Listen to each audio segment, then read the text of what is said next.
tie. I'm festive. All right, are we actually ready to go? Mostly? A little bit? Okay, so, are you guys ready to go? Yes. Woo! We're at NOTACON, it's day 2, half of us are inebriated. We don't do that here. You guys are good? Okay, I'm just used to getting a nod from the back that says, oh, we'll record your crap maybe. So, I want to take a moment to introduce you to Social Engineering Business into Your Security. We're here at NOTACON 8 in Cleveland, and I lost my remote control already.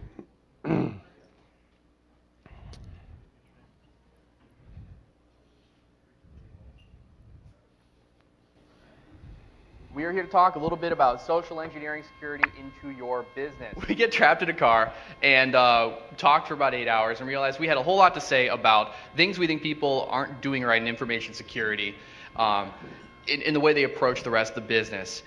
Most of what's being taught right now about how to do information security, whether it's being taught in the ad hoc sort of self-congratulatory reach-arounds that are done in various events, not NOTACON.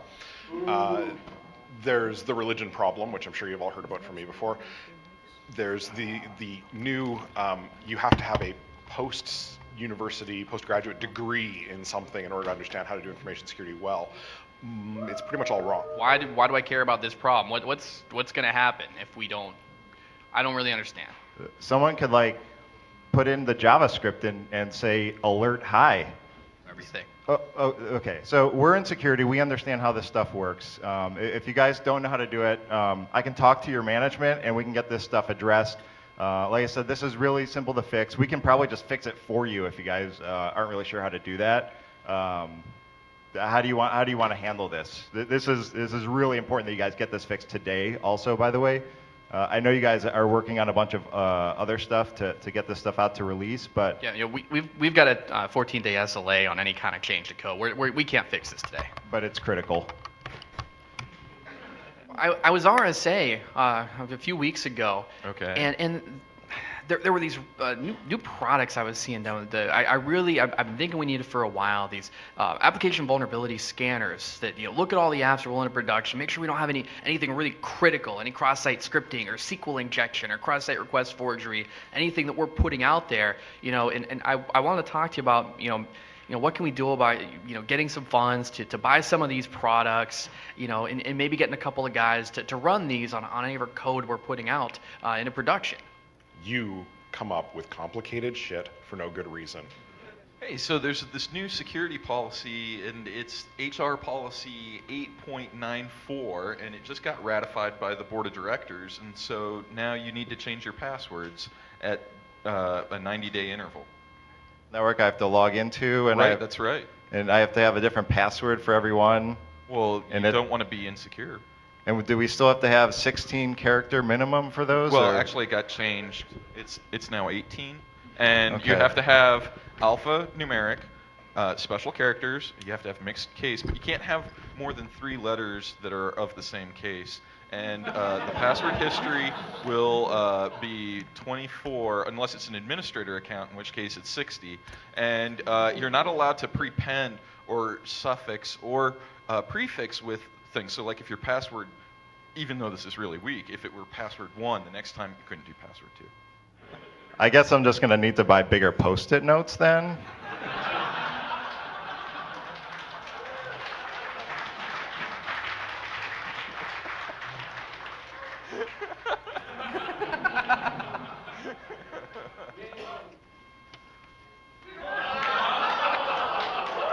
We're running Windows? Oh, okay. And so someone in the audience shouted out, called common sense. The thing is, common sense isn't so common.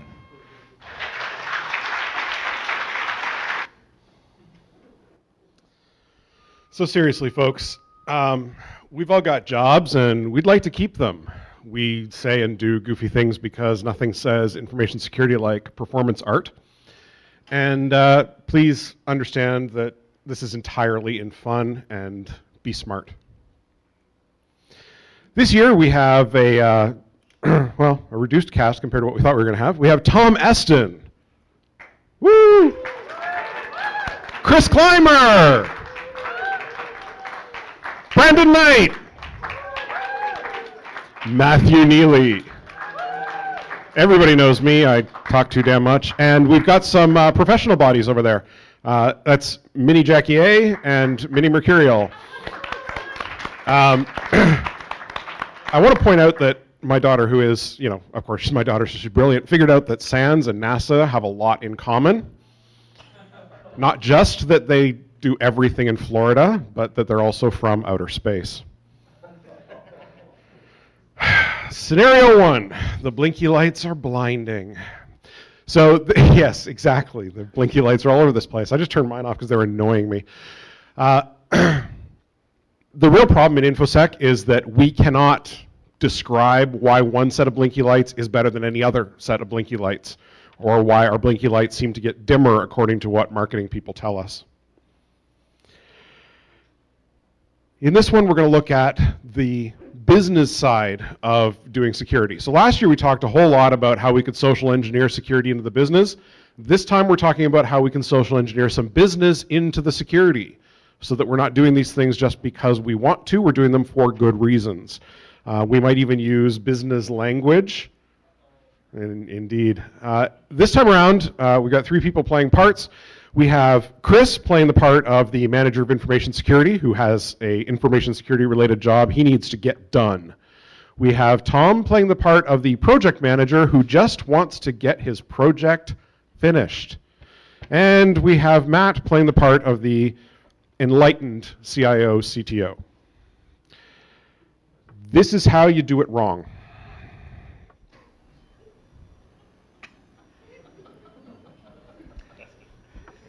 Gotta wait for the song. Every CIO needs their time. So I know we've got this big project coming up where we're trying to roll a lot of new stuff out that it's internet facing, and I'm really worried about, I was at RSA a few weeks ago, and they were telling me all about this unicorn persistent threat. The unicorn persistent threat, it could be in our network right now. We don't have anything that's really going to protect these applications against that. And we've got to put in a UPT 9000 appliance to help protect us against the UPT. I'm not going to let this project go forward until we get that appliance. I don't want us to get hacked by the UPT. Hold on. I'm really confused. I mean, don't we have like an IPS and protections in place? Why do I need the unicorn? The IPS is not going to protect you against the UPT. Come on. I don't understand. I mean, it took me long enough to figure out what an IPS is, and now you're telling me we have to have this unicorn thing? So how much is this UPT thing you're talking about? It's only $500,000. I mean, it's nothing. Oh, 500 grand? I mean, we have budgets. Yeah, we have budgets we have I've been told, my budget's been cut 5% this year. Our sales are down, our profits are down. How am I supposed to be able to pay for that? I mean, how will this help us make money to make up for that 5% we lost? But what about the unicorns? What about rainbows? What did the unicorns get in the network? You're not going to have any money at all to buy anything with. Who cares how much it costs? I don't understand. You've got to stop the unicorns. But I don't know what that means. Why can't you tell me what that means? Is it like an IPS? Is it like a... Yeah, we have these firewalls and stuff, and we spend all this money on these firewalls, this AV. I mean, what does it actually do? The firewall is the IPS. None of that's good for anything anymore. They're not going to stop the UPT. So we're supposed to take, where are we supposed to get this money from? Are we gonna cut staff to do this? I mean, how do you expect us to come up with this? Oh, that's not my problem. You've just got to do it. We have to have this. We've got to have the UPT 9000. We're going to get hacked. But we've never gotten hacked yet. We've never been hacked. That you know of. The unicorns could be in there right now. I'm just so confused. It turns out that this conversation happens every single business day in a corporation. I know because I've been an unwilling participant in it as a consultant, which is what you guys do now, isn't that? Yeah, okay. And I've also been on the operational side of it, where I've got somebody coming to me saying, find the budget, we need to get this thing to get whatever the latest marketing spiel done is. luckily I've been out of the APT loop, or UPT if your problem is unicorns. The last time I was stuck in it, it was DLP, and I made the suggestion that maybe we should just try using some outbound firewall rules. This was met with derision, because of course we weren't doing outbound firewall rules. That's just crazy. There's better ways to do it.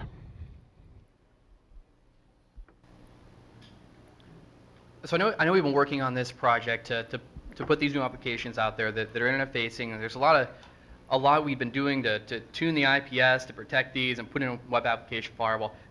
I'm a little bit concerned about something called the UPT that could affect this. There's a lot of tools that are out there. I've been looking at one in particular that I think would really help us out to make sure that there's not any unnecessary risk with what we're doing. I know it's not part of the project plan right now. I know it's not part of the budget, but I think if we were able to get this appliance, it would save us about half an FTE worth of time, and it would actually pay for the product and put it into place and allow us to be a little safer with what we're rolling out. So how much does it cost?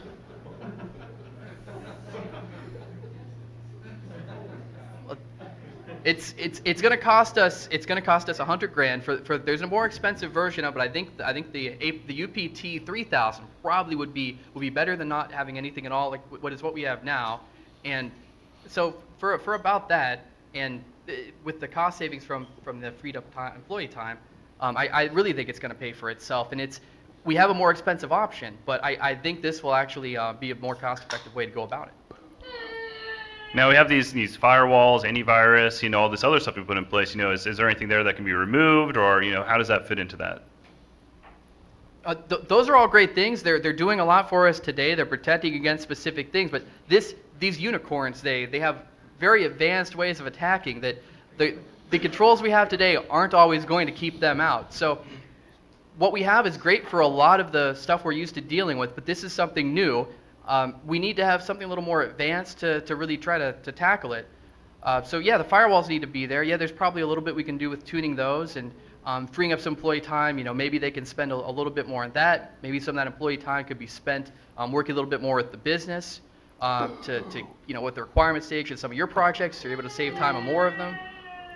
Well, you know what, Chris? I'm glad you explained that, because I was just kind of worried that we were just going to get rid of our existing IPS infrastructure. It took me a while to kind of understand how that technology works, and it sounds like this is going to be a better solution for us, and we may actually be able to save money going forward, which is a win for everybody. Yeah, it sounds like a good win-win all around. To keep the unicorns out. That's good. So last year we heard a lot of commentary after the fact about things that we did right or we did wrong. What would anyone suggest is a better way to handle this, besides trying to be rational about your unicorn-related spending? Mitigating controls are not part of the framework here. I don't think we can do that in this particular scenario, mostly because we don't pay the CIO anything in this case. So, we've got a really simple way of approaching the problem. We can approach the problem and say, buy us our toys. We are petulant children, buy us our toys. And you can see that there's a certain level of religious backing for that one. And then there's the inverse. The way that you go to the business and ask for money is by going to the business and saying, here's how I'm going to spend your money rationally. Here's how I'm going to take as good care with your money as I would take with my own. Here's how I'm going to save you money, because there's nothing like telling somebody you need money from them without saying, but by the way, it's going to save money. And the first time around, that's not going to work out so well, because they're not going to believe you. Believe it or not, information security has a bit of a crap reputation, especially around things like saving money and reducing risk and making sure that breaches don't happen. So when you have to go the first time, try hard. You're probably going to lose. Once you get that first win, it's kind of like getting your first job, and there's no way to do it other than just keep slogging at it. But once you get that first win, they're going to believe you the next time, because you will have done the numbers and you have proven using, math and numbers, that you actually didn't spend as much money as you said you would, and you saved money in places where you didn't think you were going to find it to save. And it's really not that hard to do, so long as you're not an empire building, backwards thinking, best practices type person. Scenario 2, we need to justify our additional controls. In reviewing the plans for a project, we feel that the preventative controls are inadequate and we want to build some additional business process steps. In this case, we've got Matt playing the part of the manager of InfoSec, whining about whatever it is they whine about. Chris as the project manager who just needs to get the project done. There's expectations on the project manager that InfoSec people usually don't care about. And Brandon is the line of business sponsor. So he's sitting out there saying, you know, here's the thing that we do that makes this company money. Because most IT people are completely clueless about what it is their company does to make money. Somewhere there's a widget machine and somebody turns the hand crank on it and dollar bills fly out. Where that machine is and how it works, they have no idea. And this is true in 90+% of organizations I've worked in as a consultant over a decade. It's a pretty sad story, really. Usually you see demands, threaten, retaliation. It's kind of sad. It's kind of playground. It's, well, not the way you should do it. And here's how we usually do it industry-wide. So I know we're in the middle of this project to roll out our streaming music service to the cloud, but we really need to put some additional controls in place so that when we onboard a new customer, we need to add in some additional controls. They're going to add just about like 15 days to the onboarding process. So when someone signs up, it'll be about 15 days later, just additional 15 days before they can start using the product. And just really important we get these changes in place. It's going to be a bunch of manual reviews. Every single person who signs up, we need to review their sign up. We need to review their information. So we're going to need to hire about 5 more people to it as well. And just to make sure that things are just locked down solid there. 15 days. We have a timeline of about a week to finish this project. We've already committed many months before this, and our release date is in a week. So why is this just coming up now? Oh, no. The 15 days is when someone signs up. It's going to take 15 days for us to vet them before they can use it. It's going to take 30 days before we can even finish the project. Sorry for the confusion there. Okay. Do you realize, so we've looked at the cost of this. We're essentially going to be making $4 million for the first month, and we're about a growth percentage of 10% month over month.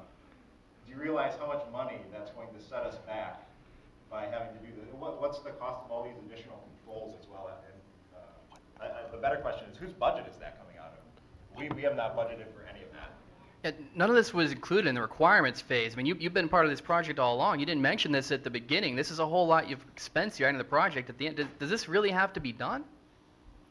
Well, I mean, these are obvious requirements. I don't see why you didn't even think to include them. I mean, they're so obvious. I mean, I shouldn't even need to tell you that they need to be in there. I mean, the fact you didn't even think about them, I mean, that just blows my mind. Like, how could you not think that we need to add this stuff in? I mean, that's the budget.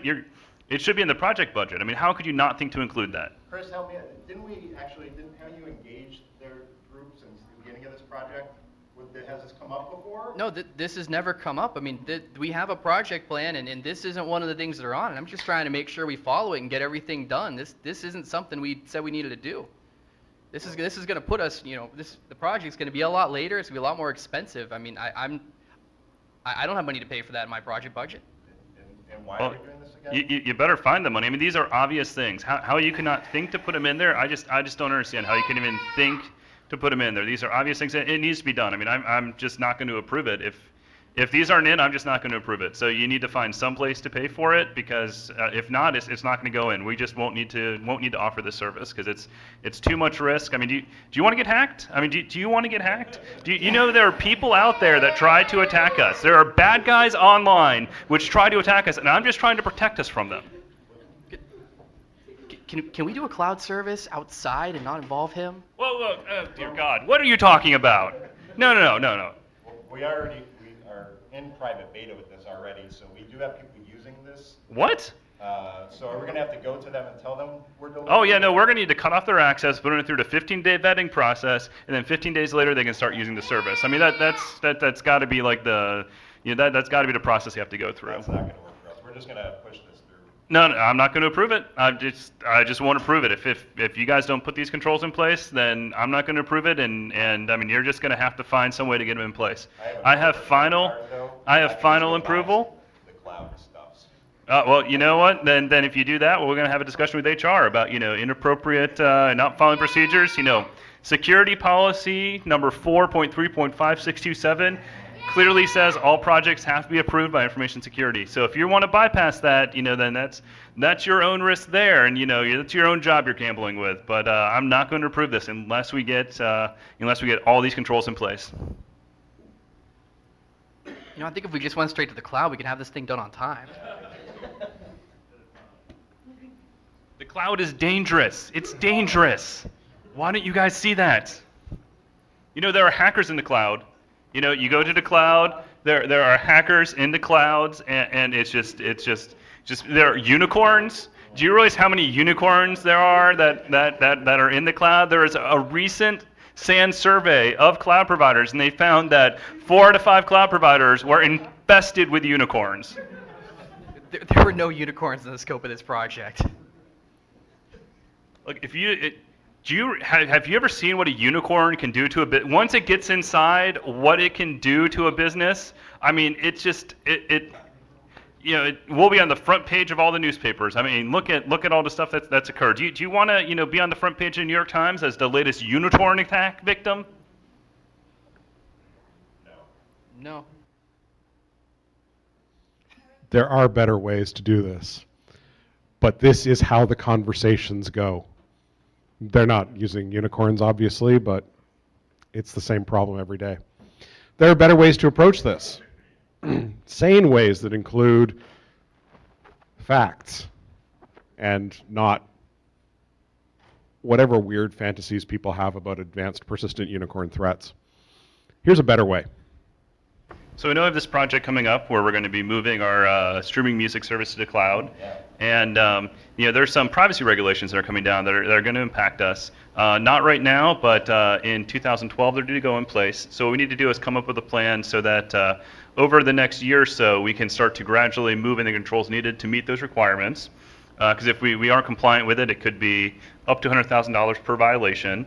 And so we need to just plan for that. But the key is, we have some time before that occurs. Oh, okay. These regulations don't go into place for another year, so we can get the beta in place, start having people using it, and then we'll just need to gradually put in some future projects to move in those controls to make sure that we meet those requirements. And how does that impact our current timeline? Chris, can you help me understand all this? Well, if I'm understanding right, it doesn't sound like it should affect our current timeline at all, but we may have to get some budget for some additional projects over the next year, the next 2 years to, take care of these extra requirements, but we're not going to add them to what we're doing right now. We should still be able to finish on time. Okay, if it's going to be a year or two out, that gives us some time to go back to my management and talk this out. And would you be able to come and meet with us as well as my management to kind of address what you guys are looking for and what the overall risk is? Yeah, of course. So we're working on right now some project plans so we can figure out what the total cost would be, what the timeline would be. And we'd be definitely happy to talk with you and your management about them to help you understand them and talk through the plans to make sure they they make sense and fit in with your future rollout schedule as well. Perfect. Yeah, we're already working on the next revision of the site. We've got a lot of features and things that we're adding, so maybe we can work together on putting a lot of those controls into the next phase of our project.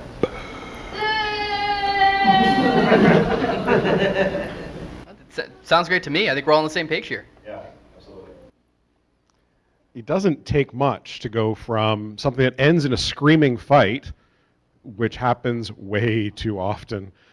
If it wasn't for the mute button on most conference calls, I would be having HR issues. Is there anything that you think we could do better?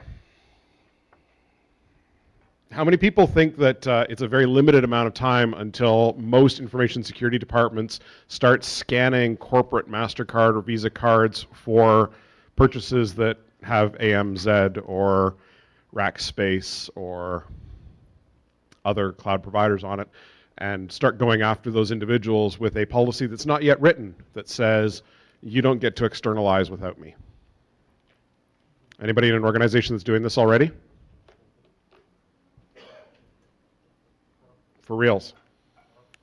The only way that they have figured out to find these horrible people that are sidestepping, proper business processes that should take a few months to years is going through their financial side records and saying, oh, I found out how you're doing that thing that you're doing so well that's making our customers so happy. You're doing it by skipping all of our internal stuff. You're creating a black IT department. I guess that's Storm Cloud. I'm not really sure. Yeah. Oh, hey, I know you. Isn't pen testing supposed to find things like that? Well, in my years of experience as a pen tester, I'd say we would never have found an externalized situation because when we were doing reconnaissance, we would reconnoiter. That's actually how you say that word. For how their DNS was pointing, but we would only pen test approved IP address ranges.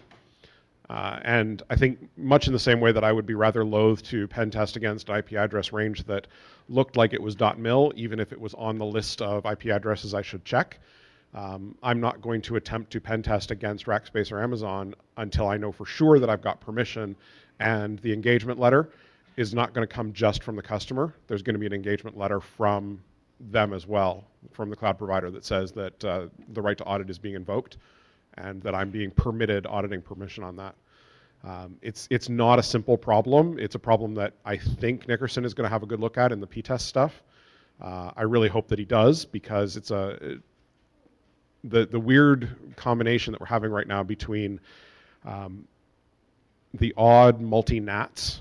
I don't know if most people are having this problem in their organizations, but we've got not just double NAT, but in some places triple or quadruple NAT, because the RFC 1918 space is smaller than people think because of how it gets used. I don't even know the number of times that we've had to have some real long conversations about VPN access because we had some internal stuff on 192.168.1.x, which is the default for anything Linksys or Cisco-ish. And there's weird problems associated with that. Plus, we're running IPv6 in almost all of our enterprises, whether we know it or not. As soon as you've got a Windows 2008 server and a Windows 7 client, you're running IPv6. And all the stuff that we went through with IPv4 back in 98, 99, 2000, all those particular protocol level breaks, not because the protocol is bad, but because the implementation of the protocol is bad. We're about to go through all of those again over the next couple of years, especially when whatever the mass migration plan from 1918 to v6 starts to happen. So pen testing is going to get weird and ugly, and it's not going to catch cloud stuff anytime soon because it's going to be too busy with, apple pie and flags and stuff for a little while. As pen testers frankly learn how to do a structured good job rather than, hey, I'm a cool, awesome cowboy and I'm breaking in. Nothing else? Okay. Scenario 3, awareness program fail. How many people love doing their annual awareness program, annual certification? How many people work in security and have to do it too? How many people work in security and have to do it and find mistakes every year? Yeah. So in this case, we're very, very proud of our new Adobe Captivate-based information security awareness training. Our cast this time is Brandon as the InfoSec awareness author / InfoSec god who figured out how to get Adobe Captivate to work. This is a non-trivial problem if any of you have ever played with this particular application. Matt is playing the part of the project manager that's helping to roll out this year's certification across the entire organization of, I don't know, let's call it 40,000 people. And Tom is one of the early run beta. I don't want to call it beta test because, well, frankly, everything is in beta these days, but he's one of the first people to have gone through the round, and he's not a happy camper. Here's how you do it wrong. So, Matt, we've got our 50 modules rolled out for our policy training. How are we doing on the rest of those 50? Well, actually, we had Tom here. He's been helping to test out those modules, and him and actually his whole department went through it, and kind of have some concerns. So Tom was kind of brave enough to kind of step forward and wanted to bring some of those issues up. I got to tell you guys, I failed miserably. I mean, it was probably the worst training I have ever taken. I am so lost. I mean, there was stuff in there about crazy passwords I had to remember and all this stuff and like the stuff about unicorns. I'm like, why? What the hell? Like unicorns in the training? What does that have to do with anything? Well, they get in with the rainbows and. You had him memorizing NIST standard numbers. Yeah. I mean, Is there like, not enough content in there to get you ready for the test, or should we add more to it? No, what's even worse is my whole team took the training and they failed too. It was just too hard, too complex. I didn't understand anything. And I have to pass this? I don't understand. Are you sure you guys are doing it right? You clicked on all the buttons and you looked at all the videos? No, because you told me not to click on links in the training and you're telling me click on the link to go next? I'm so confused. So they're okay to click. Well, Tom, how long did it? When you did go through the training? I mean, how long did that take you? Oh my God! Like, I mean, the timer was like 2 hours or 3 hours. I don't know. It just took forever. I think at least a day. So maybe that's a problem. You're not. I just wanted to get it done. I just started clicking through boxes. I mean, what am I supposed to do? You know, for compliance and regulations, you have to actually watch and read all this stuff, and then you have to pass the test. That's the point of all this. Well, everybody else is going to have to do this as well. I don't understand what the big deal is. The budget we told the line of business, when we were rolling this out, we said that it would take an employee about an hour to go through it, and not a day. I mean, these folks can't afford to have their employees, sitting around for a day taking this test. I mean, that's going to really impact productivity. We're going to have whole departments that are basically shut down for a day to go through this. Well, if we don't pass this, we're going to have to shut down the entire business. I've got widgets to make. My whole team has widgets to make. These widgets are important for the business. I just can't waste my time with this compliance training. What is this PCI crap? What does that have to do with me? Yeah, I don't actually know how to answer that either. You don't know what PCI is and you created the test? Christ. Real fast, hold on.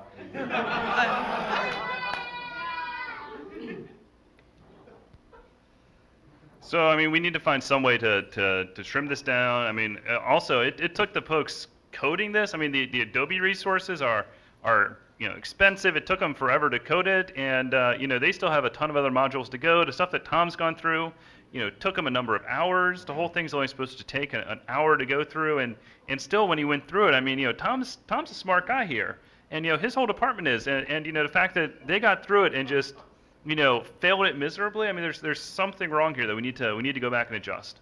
I don't think the problem is with us. I don't understand. And we just fail constantly. That's all it is. It's a big bag of fail. So think about some of the non-trivial aspects of that. Think about the initial ask alone. The project manager thought that we were going to go out and ask 40,000 people for 1 hour. How many people are really good at big math really, really fast? What's 40,000 divided by 365? Or by 200 even, because that's how many working days there are. Yeah, I'm looking at you there. Yeah. No, you don't know either? It's a lot. We're talking about not just a few years. We're talking about a lot of years. 5 work days? That's... Yeah. I work at a bank. See, you guys are consultants. I remember those days, a holiday every other week. Yep, you got it right. We're talking about literally hundreds and hundreds and hundreds of years worth of person time being spent doing the 1 hour version. And we're not blinking at saying, well, it's probably going to take you a day. I mean, our compliance training just rolled out recently, and if you do it the way they tell you to do it, it will take you 4 hours. There are 37,000 employees in the company that I work at. That is a huge amount of time. That's almost as much time as is spent inputting texts to American Idol. Serious waste of cognitive resources. So there's lots of ways to do it wrong, and I would say it's almost always being done wrong. There are some ways to do it better. So, Brandon, Tom's group, as you know, they've been doing some of the testing on the modules, just kind of run through the program, get a user's perspective on it, help us, refine it. And, Tom's group, I mean, they went through it and they actually ran into a lot of problems with it, taking a lot of time, and they found, the questions at the end were just really pretty hard. I mean, Tom, his team, I mean, they're smart folks, they're running into problems. So with that, we just wanted to kind of bring everybody together and kind of talk out the issues, see if we can kind of come up with a solution, get everybody on the same page, and come up with a solution to keep this project on track, still get the training out that's needed, but also, make sure it's something that's useful to our end users. Okay. Yeah, we've been hearing that feedback a lot, and I think we kind of got we got a new toy, and it was shiny, and it had a lot of things and stuff that we could add in there, so we kind of went overboard with that. So we're looking at kind of scaling that back. There's a lot of lengthy videos that you have to go through, and there's a lot of content that may not actually be pertinent to all people.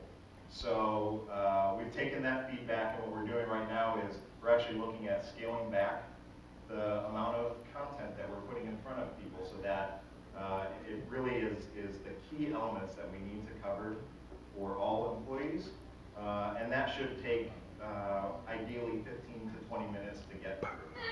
Well, that's good to know. And it sounds like you're going to start focusing on like why we need to do these things during the training. So why do I need a complex password? Why do I have to worry about these unicorns? Why are these things important to me? Because that's what I want to see in the training. That's right. So as part of our regulations and compliance that we have to comply with, we actually have to have this training. So we have a set amount of things that we have to go over. We're going to try and put as much detail as to how it's relevant to your job in there. What we're actually going to do is after the fact, we're going to try and start to target individual groups and cover best practices or cover things for security to make things, or why security is relevant to their job, such as how to PCI, like what is passwords properly, how to, for example, you guys are in finance. How do you exchange data with other financial partners securely? We'll go into some of those things and give you some guidelines on how to do that. So that's where that PCI compliance thing comes in, right? We are, yes. That's why I need to be PCI, because I exchange credit card numbers with my bank, for example. Is that what you mean? Sure, that's kind of it. Yes, we are beholden to PCI, and that's a standard. But beyond that, we actually have a standard, a set of framework and policies that if we abide by those will far exceed what's set by PCI. So while we will be PCI compliant, we're actually not working towards that as the goal. We will just become PCI compliant by all the rest of the framework and policy that we're setting in place. Well, that makes sense to me. Okay. Well, I'll relay that to the team when we take the test again, and hopefully we can provide you some other feedback. Great, thank you. So what can we do then to, help you with your project, keep it on track? I know that, you have 20 different balls that you're juggling. Is there something that, I can help you out with in terms of managing a project to help speed that up? Yeah, we'd really like to hear from the rest of the users that have been beta testing this, what type of issues they're running into. If you could kind of collate that together, and then we'll work at restricting or peeling back a lot of the content that we have there. So again, we have a very skeleton set of training. Oh, actually, yeah, I'll just go on to our cloud-based Survey Monkey and get a survey out and send it out to all of our users.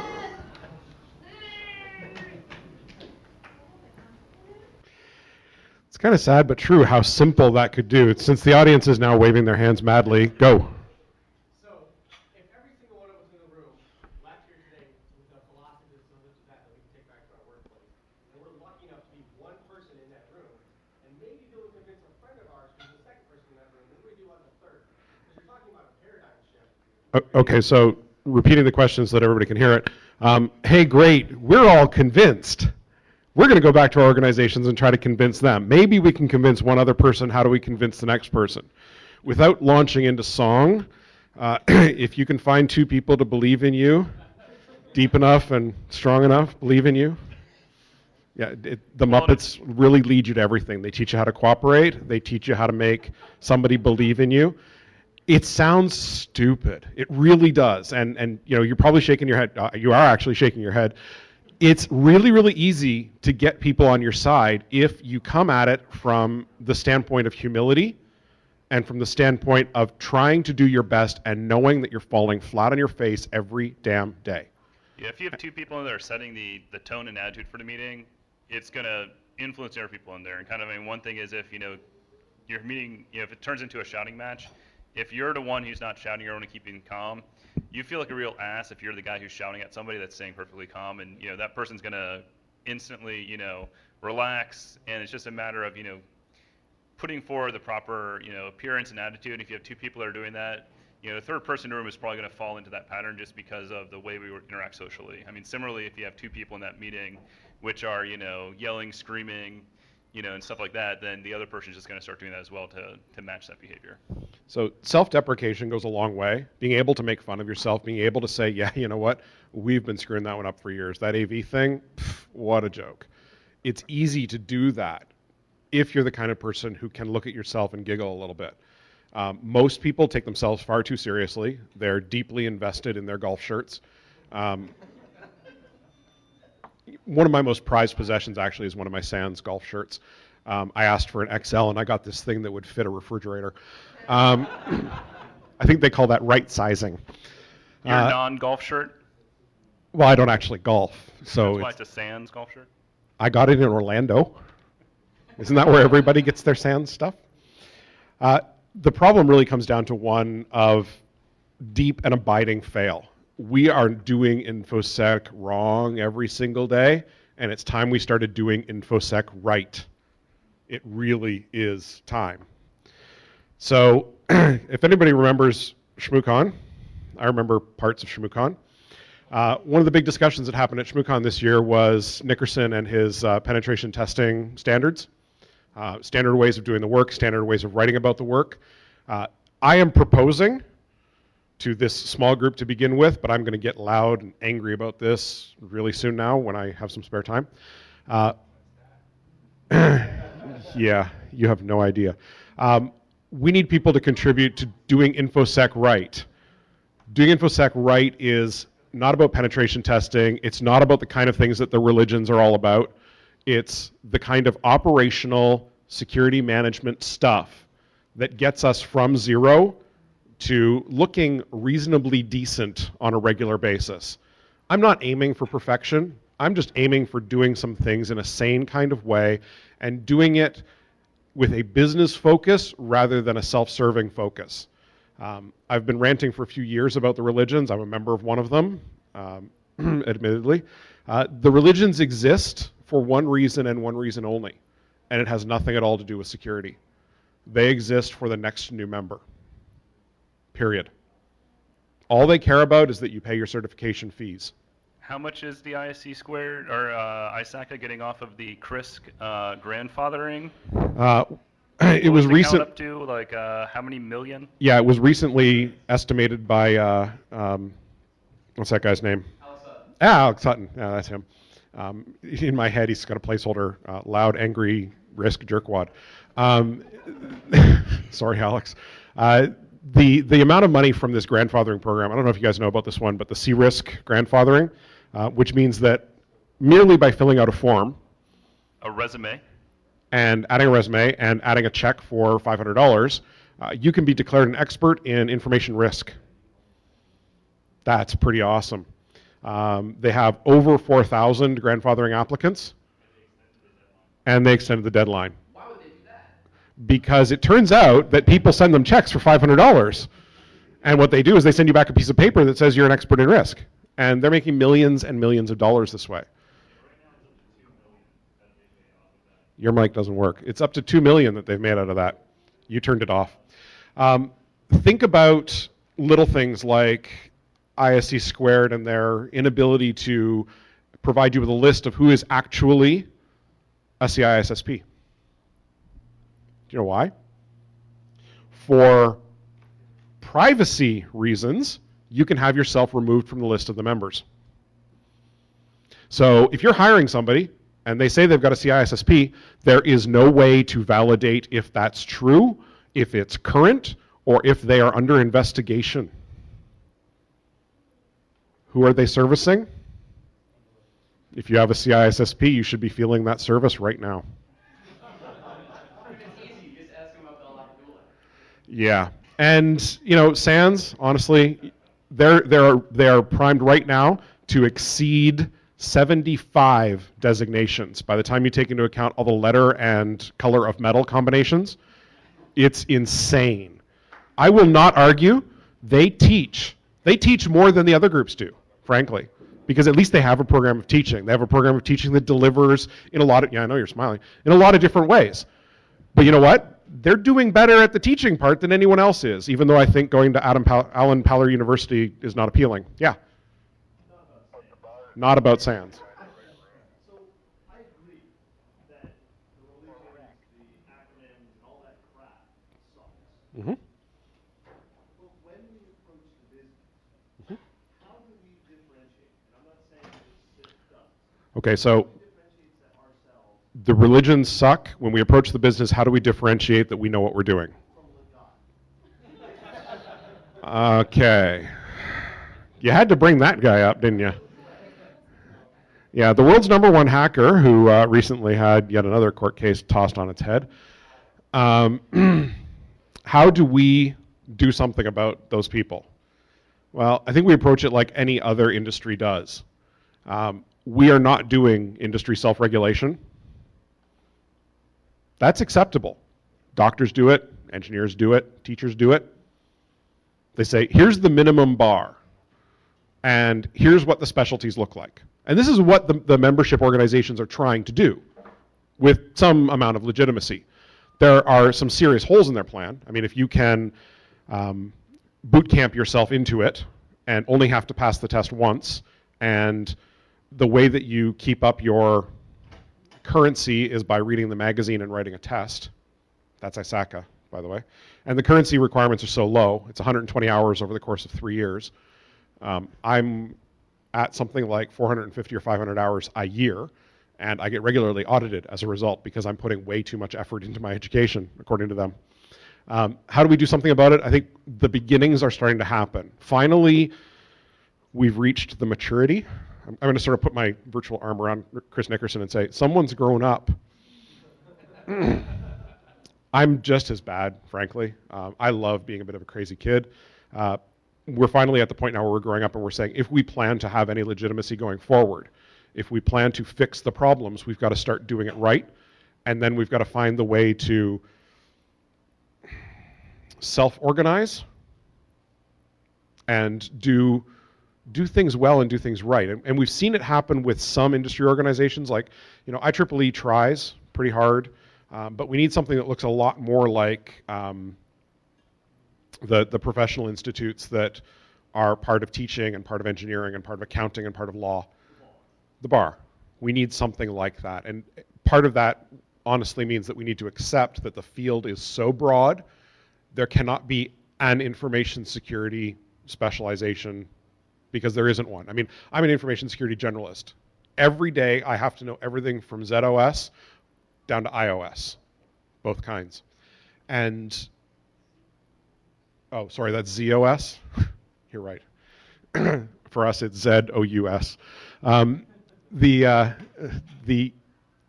necessity of knowing that much stuff, of being able to operate from layer 0 to layer 9, is a requirement for me day in and day out. And I don't think there's a way that I could suggest everyone in InfoSec should be like that. I think if somebody is an AppSec specialist, they should be an AppSec specialist.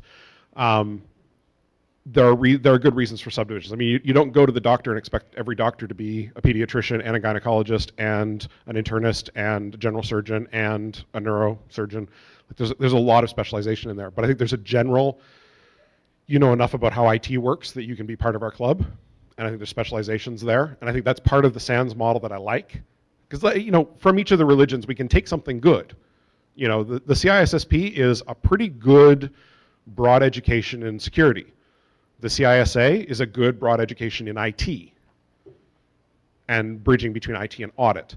SANS is, here's what the specialization paths look like, follow one of the specialization paths. So this is all good stuff, but I think it's time that we took it back from organizations that have become self-fulfilling prophecies. If everybody else is okay with that, join us, argue with us on the Twitter, argue with us on the wiki that I'll get set up as soon as I get it set up. We need to continue this conversation. I'm trying to get the conference back on time again. We started 5 minutes late. We're going to finish a few minutes early because we need to have the argument time, whether it's big group arguments or small group arguments. We're heading upstairs to the breakout room. If you want to join us, join us. Thank you all very, very much.